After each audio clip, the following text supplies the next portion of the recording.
তো যারা ফ্রি ভিসায় কাতারে আসতে চান তারা অন্তত পক্ষে এই জিনিসটা ভাববেন যে অন্তত পক্ষে আপনার এলাকার যদি কেউ কবে টাকা উনি আনছে আইনা ধরেন দেশে পাঠাই দিছে, নিজের ব্যক্তিগত কাজে খাটাই গেছে, অথচ যাদেরকে দিয়ে বর্তমানে কাতারে যারা ফ্রি ভিসায় আছে আর কোম্পানি ভিসায় আছে, কোম্পানি বিষয় যারা আছে তাদের কোম্পানি ভালো হলে তো আলহামদুলিল্লাহ, আর যাদের কোম্পানি কাজ থাকে না, ঠিক আছে, তারপরে বেতন ঠিক মতো দেয় না, তারা জানে কাতারের পরিস্থিতি কি। কাজ করায়, কাজ করানোর পর যখন টাকার সময় হয় বা টাকা খোঁজে তখন বলে যে ঠিক আছে মালিককে টাকা দিলে আমি আপনাদেরকে টাকা পৌঁছাই দিব হাতে, এই কথা বলে জাস্ট মানে সময়টা কাটায়। তারপর কবে মালিক টাকা দিছে, কবে টাকা উনি আনছে আইনা ধরেন দেশে পাঠাই দিছে, নিজের ব্যক্তিগত কাজে খাটাইতেছে, অথচ যাদেরকে দিয়ে কাজ করাইছে তাদের কোনো খবর নেই। ঠিক এই পরিস্থিতিটা এই মুহূর্তে কাতারে চলতেছে। কাজ করানোর জন্য লোকের অভাব নাই, কাজ আপনি করতেই থাকবেন, কিন্তু টাকা খুঁজলে বা টাকা চাইলে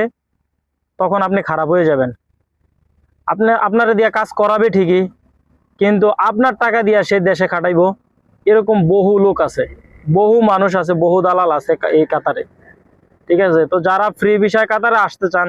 তারা অন্তত পক্ষে এই জিনিসটা ভাববেন যে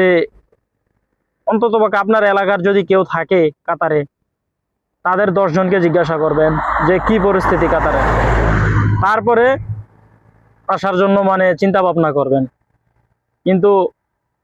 10 জনের ভিতরে 8 জন যদি আপনাকে বলে যে এই কাতারের অবস্থা ভালো না, কিন্তু আপনি হয়তো মনে করতে পারেন যে কাতারের অবস্থা ভালো, উনি একলা টাকা কামাইবো আমরা কামাবো না, এরকম কোনো চিন্তা ভাবনা কইরা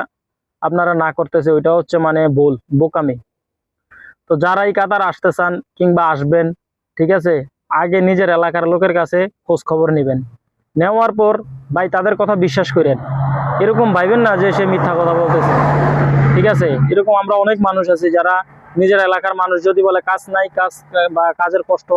টাকা পয়সা দেয় না মুদিররা, মালিকেরা, তখন মানে মনে মনে তাদের প্রতি হিংসা জন্মায় আপনাদের, বা অনেকে তাদেরকে খারাপ ভাবেন যে সে কাজ নাই কেন বলে যাওয়ার আগে। আসলে বাস্তবেই কাজ নাই, বাস্তবেই কাতারে কাজ নাই, যাও কাজ আছে তা দালালের আন্ডারে, দালালের আন্ডারে গেলে কাজ করতে করতে শহীদ হয়ে যাবেন, মাগার টাকা কবে পাইবেন তার কোনো গ্যারান্টি নেই। সবাই একরকম না, ধরেন 100-এর ভিতরে তো 100 মানুষের 100 দালালের ভিতরে যদি আপনি কিছু সংখ্যক তো ভালো আছে, কাজ করানোর পর টাকা পাইলে ফোন দিয়া রুমে আইসা টাকা দেওয়া যায় কিংবা ফোন দিয়া টাকা দেয়, কিন্তু বেশিরভাগ দালাল